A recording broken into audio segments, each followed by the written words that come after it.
Xin chào mọi người, chào mừng mọi người đã trở lại với sự có ích của Nam.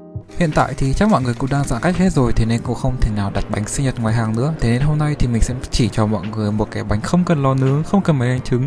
Nó sẽ nhân sô cô la với cả caramel và nó còn xinh như thế này nữa. Thế nên mọi người hãy cùng làm với tôi nha.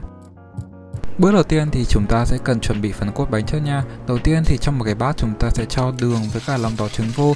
Và không cần phải đánh bông quá mức đâu, chỉ cần đánh cho đến khi nào đường nó tan là được. Sau đó thì chúng ta sẽ cho sữa tươi cũng như là dầu ăn vô. Và sau đó thì chúng ta cứ tiếp tục trộn tiếp thôi. Cho cái bánh của ngày hôm nay thì nó thật sự là nó sẽ không cần đến vài đánh trứng.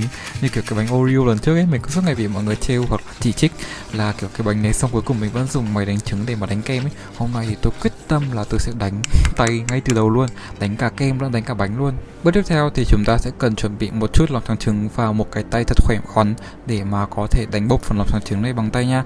Để mà đánh dễ hơn thì mọi người có thể cho thêm một chút nước chanh như thế này. Và sau đó thì mọi người cứ đánh thôi. Đánh bông lòng trắng trứng thì thực chất mọi người cứ đánh theo chiều nào cũng được ấy, miễn là mọi người có một cái phới lông như thế này. Và sau đó mọi người cứ khuấy thôi. Hôm đó thì mình canh thời gian nó cũng không lâu quá đâu, chắc tầm khoảng từ 5 đến 7 phút à. Thế nên tay thì nó vừa gân guốc một chút xíu thôi, không có mệt mỏi đâu. Khi mà lòng trắng trứng nó đã bông như thế này thì mọi người sẽ cần cho thêm một chút đường nha. Tức là khi mà thấy cái lòng trắng trứng nó trắng hơn và nó đặc hơn một chút ấy thì bắt đầu cho thêm đường vô. Mọi người đừng có cho đường ngay từ đầu nha, không thì nó sẽ ảnh hưởng đến cái độ bông của phần lòng trắng trứng á. Lòng trắng trứng sau khi mà cho đường thì nó sẽ bắt đầu đặc và bóng hơn như thế này này. Kiểu mọi người sẽ bắt đầu thấy nặng tay hơn một chút và sau đó thì mấy cái vân ấy nó bắt đầu xuất hiện. Mọi người cứ tiếp tục đánh cho đến khi bắt đầu suy nghĩ lại về những quyết định của cuộc đời mình, như kiểu tại sao mình lại làm cái bánh này nhỉ? Cái bánh này nó có xứng đáng cho cái tay gãy của mình không nhỉ? Và trước khi mà mọi người nhận ra thì mọi người đã đánh bông lòng trắng trứng đến khi đạt rồi. Lòng trắng trứng của chúng ta đạt là khi mà nhấc cái que lên thì nó có một cái chóp, và khi mà nghiêng cái bát ấy thì nó không di chuyển quá nhiều nha. Cho bước tiếp theo thì chúng ta sẽ cần lấy 1/3 cái phần lòng trắng trứng, sau đó thì cho vào cái hỗn hợp ban đầu và mọi người cứ trộn tùy ý thôi. Mục đích của cái bước này thì chúng ta sẽ làm cho cái phần bột cacao nó nhẹ đi để mà có thể phâu thêm được cái phần hỗn hợp lòng trắng trứng. Khi mà trộn phần lòng trắng trứng với phần bột cacao thì mọi người sẽ cần trộn theo một phương pháp gọi là phâu. Tức là thay vì mọi người trộn theo vòng tròn thì mọi người sẽ trộn từ dưới lên trên như thế này này. Mọi người hãy cố gắng dùng một cái spatula như thế này và sau đó thì đảo từ dưới lên trên, cho nốt 1/3 cái phần lòng trắng trứng còn lại vô và tiếp tục đảo từ phần đáy của cái bát đấy, sau đó thì hất lên trên nhẹ nhàng như thế này. Kiểu mọi người cứ làm thao tác rất là nhẹ nhàng thôi thì bột của chúng ta sẽ tự động trộn lại với nhau. Và cứ lặp lại với quy trình như thế cho đến khi mà cái bột của chúng ta hoàn toàn hòa quyện, không thấy một cái vệt trắng nào nữa. Hôm nay thì mình sẽ xài một cái nồi đường kính 15 cm như thế này để mà nướng cái bánh này. Mọi người nhớ là phải lót một lớp giấy nến để mà cho cái bánh nó không bị dính với cả cái nồi nha. Sau đó thì mọi người cứ đổ nhẹ nhàng cái phần bánh này vô cái phần khuôn thôi. Thì chúng ta sẽ tiến hành nướng cái phần bánh này nào. Cho công thức của ngày hôm nay thì chúng ta sẽ cần nướng bánh ở trong một cái nồi với một cái nắp như thế này và nướng liên tục ở lửa nhỏ nhất từ khoảng 15 đến 20 phút. Đối với công thức của ngày hôm nay thì nó sẽ chỉ áp dụng được với cả một là bếp ga, hai là bếp hồng ngoại như thế này thôi. Với bếp từ thì mình không hiểu tại sao nhưng mà cái nhiệt của nó không được đủ cao để mà làm chín bánh ấy. Để mà chắc chắn thì tầm khoảng 10 phút mọi người có thể bắt đầu lấy tăm và sau đó thì kiểm tra xem bánh đã chín chưa nha. Nếu mà bánh chưa chín thì mọi người cứ nướng thêm 5 phút, hoặc là sau tầm 15 đến 20 phút mà bánh vẫn còn ướt thì mọi người cứ tiếp tục nướng thôi cho đến khi nào nó kiểu sờ vô thấy khô và kiểm tra bằng tăm không thấy cái phần tăm bị ướt là bánh đã chín rồi nha. Khi mà bánh chín thì chúng ta hãy nhắc nó ra khỏi bếp và sau đó thì để nó nguội trên một cái giá rách như thế này. Vì lúc này mặt bánh nó vẫn còn khá mềm ấy, thế nên mọi người hãy gỡ nó ra bằng cách cho thêm một cái giấy nến như thế này. Sau đó thì chúng ta sẽ nhẹ nhàng lột bỏ cái phần giấy nến này ra để mà cho bánh có thể thoát hơi ra ấy, thì bánh nó sẽ không bị xẹp nhá. Mệt mỏi mà thành công nhỉ. Cơ mà bây giờ thì mọi người hãy tiếp tục sự mệt mỏi đó nhân 3 nó lên. Vậy chúng ta có được một cái bánh 3 tầng như thế này nhá. Tức là mọi người sẽ phải làm cái công thức này 3 lần á. Tại sao mình không làm một phát công thức 3 cái để mà cho một cái bánh nó kiểu cao cao xong cắt ra? Là bởi vì cái bánh này nó chỉ thành công khi mà nó mỏng như thế này ấy. Nếu mà nó dày quá thì nó sẽ không chín được đâu. Thế nên mọi người phải chia nó ra làm 3 lần nha. Kiểu nó sẽ hơi mất công một chút. Cơ mà kiểu nếu mà mọi người muốn làm cái bánh ngon thì hãy chịu khó một chút nha. Dù gì thì cũng là làm cho người bình thường mà. Tiếp theo thì chúng ta sẽ cần chuẩn bị phần kem nha. Cho phần kem của ngày hôm nay thì mình muốn làm nó vị caramel, bởi vì kiểu sô-cô-la với cả caramel ấy thì chắc là ngon nhỉ. Các mà mình sẽ không làm sốt caramel thông thường mà mình sẽ làm một cái sốt nó khá là đặc biệt. Mình không biết tên gọi nó đâu nhá, mình phát âm có thể sai nhá. Kiểu dulce de leche ấy, thì nó gần như giống là một dạng caramel, cơ mà nó sẽ kiểu béo và ngậy hơn một chút bởi vì nó sẽ có thêm sữa đặc. Khi mà phần caramel vừa mới chuyển màu cánh rán thì mọi người hãy cho thêm bơ cũng như là phần sữa đã đun ấm vào nha. Thì chúng ta sẽ khuấy liên tục để cho những cái hỗn hợp này nó có thể hòa quyện lại được với nhau. Và khi mà nó đã quyện rồi thì chúng ta sẽ lần lượt cho phần sữa đặc vô. Có một cách làm khác để mà ra cái dulce de leche này nó đơn giản hơn là mọi người có thể đun cái phần hộp sữa đặc này trong tầm khoảng từ 10 đến 12 tiếng ấy, cho đến khi phần sữa đặc này nó tự động chuyển sang một cái màu caramel như thế này. Thì mình thấy cách làm này nó khá là phổ biến ấy, cơ mà nó mất thời gian quá à. Với cách làm của ngày hôm nay thì chúng ta sẽ mì ăn liền hơn một chút đấy, kiểu cái hương vị thì nó vẫn béo ngậy như thế cơ mà nó sẽ đỡ tốn thời gian hơn, có thể hoàn thành thì trong tầm khoảng từ 15 phút đấy.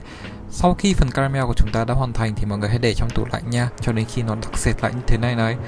Phần sốt caramel này thì siêu béo ngậy luôn, và vị nó thì như một cái kẹo ăn believe, rất là ngon luôn. Tiếp theo thì chúng ta sẽ cần chuẩn bị cái phần kem phủ bánh. Cho công thức của ngày hôm nay thì mọi người có thể tùy hứng và điều chỉnh theo hương vị của mọi người ấy. Mọi người có thể cho 150g kem tươi và sau đó thì cho thêm cái phần sốt caramel cho đến khi mà mọi người thấy nó vừa. Và sau đó thì chúng ta cứ tiếp tục trộn thôi nào. Để mà cho cái phần kem tươi này nó nhanh bông ấy thì mọi người có thể cho cả cái que đánh cũng như cái âu đánh cũng như cả cái phần caramel luôn. Nó trong tủ đông thì nó sẽ dễ đông hơn đó. Hôm nay thì mình xài cái muối này. Cái muối này thì là một dạng muối của Pháp ấy. Nó nói nghe thì có vẻ xịn cơ mà nó chất nó chỉ là muối cơ mà nó hạt to ấy. Tuy nhiên thì vị mặn của nó sẽ nhạt hơn một chút so với muối bình thường. Cho thêm muối vô cái phần caramel này thì nó sẽ giúp cho cái phần caramel của chúng ta nó biến đổi vị. Nó sẽ không quá ngọt gắt nữa và cái vị nó sẽ kiểu trung hòa và nó ngon hơn rất là nhiều ấy. Mọi người hãy thử nha. Hôm nay thì mọi người sẽ cần đánh bông cái phần kem tươi này cho đến khi mà mọi người nhấc cái que lên ấy mà nó không còn di chuyển quá nhiều, thì như thế là đạt nhá. Và giờ thì chúng ta sẽ tiến hành chà láng cái phần bánh kem này nào. Cho cái phần trà láng này thì mọi người cũng không cần phải gây quá nhiều áp lực cho bản thân đâu. Mọi người cứ cố làm sao cho mà mọi người thấy nó đẹp nhất là được. Bởi vì về cơ bản ấy là cái bánh này nó rất là ngon rồi. Nếu như mọi người kiểu làm theo đúng như kiểu cái công thức của mình ý, thì nó sẽ siêu ngon luôn. Không ai để ý ngoại hình nó như thế nào đâu. Và cũng bởi vì bây giờ thì là mùa dịch mà, kiểu mọi người đã có một cái tấm lòng này, hy sinh cả hai cánh tay để mà đánh bông cái phần lòng đỏ, phần lòng trắng trứng này rồi, thì mình nghĩ là cũng sẽ không có ai xấu tính đến mức để mà chê cái bánh này đâu. Tấm lòng là trên hết mọi người ạ. Sau khi phủ được kem lên khắp bề mặt thì mình sẽ để nó trong tủ đông tầm khoảng 1 tiếng cho nó cứng lại như thế này.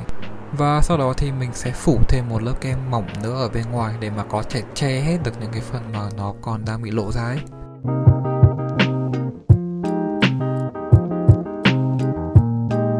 Cuối cùng thì mình sẽ lấy một cái thẻ hoặc là một cái bài bất kỳ nào đó thì mình sẽ chà láng lại cho nó nhìn nó thẳng hơn thôi. Và giờ thì chúng ta sẽ trang trí bằng phần sô-cô-la đun chảy nha. Bởi vì công thức của ngày hôm nay thì cũng là một dạng bánh mùa dịch ấy, mình sẽ cố gắng làm sao trang trí nhìn nó vẫn dễ thương mà kiểu ai cũng có thể làm được. Thì cái này nhìn nó kiểu khá đơn giản ấy, mọi người gần như chỉ là vẽ vời linh tinh như thế này. Sau đó thì nhìn nó vẫn giống như là một cái con gấu ấy, nhìn xinh nhỉ.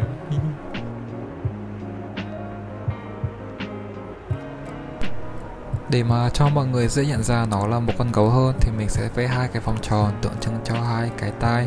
Và gấu mình thì phải dễ thương chứ, thế nên thì mình sẽ vẽ cho nó thêm một chút má hồng ửng ửng để cho mọi người cùng yêu bé nào.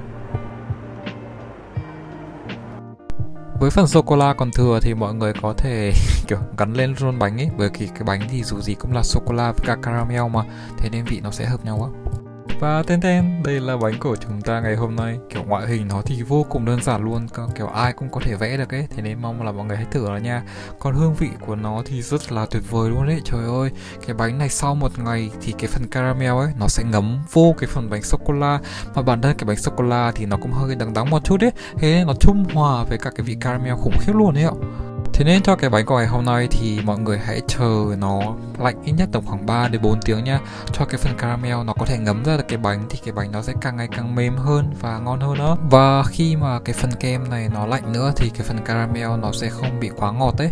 Thế nên thì khi mà những người không ăn được ngọt thì cũng sẽ rất là phù hợp luôn á. Cảm ơn mọi người vì đã xem đến tận đây. Nếu như mọi người thấy thích video này thì ấn like, đăng ký cho kênh của mình và bình luận một cái gì vào phần bên dưới nha. Chúc mọi người sẽ thành công với món bánh này và hẹn gặp lại mọi người trong video tiếp theo. Giờ thì bye bye.